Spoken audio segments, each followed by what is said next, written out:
దేవ తన రూమ్‌లో కూర్చొని ఆలోచిస్తూ ఉంటాడు. ఇంతలో నాగవల్లి అక్కడికి వచ్చి, "బావ నేను చెప్పిన విషయం కోసం ఏమైనా ఆలోచించావా?" అని చెప్పేసైతే అంటూ ఉంటుంది.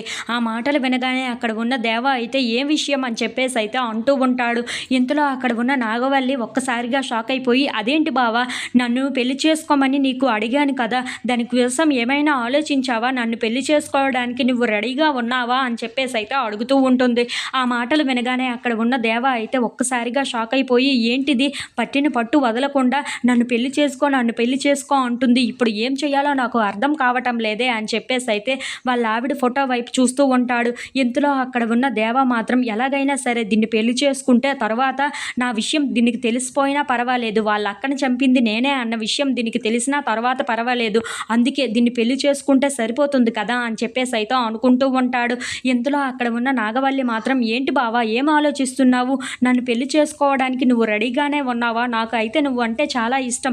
అందుకే నేను నిన్ను పెళ్లి చేసుకోవాలనుకుంటున్నాను. నువ్వేమంటావు? అని చెప్పేసైతే అడుగుతూ ఉంటుంది.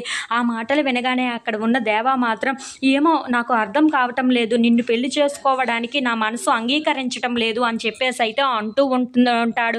ఆ మాటలు వినగానే అక్కడ ఉన్న నాగవల్లి మాత్రం, ఏంటి బావ ఎందుకు అలా మాట్లాడుతున్నావు? మా అక్క ప్లేస్‌లో నేనే కదా ఉంటున్నది. అలాంటప్పుడు మా అక్క ప్లేస్‌ని అలాగే తన కొడుక్కి తల్లిగా ఉండేటట్లు ఆ ప్లేస్‌ని నేను ఆక్రమించాలనుకుంటున్నాను. అందులో తప్పేముంది బావ?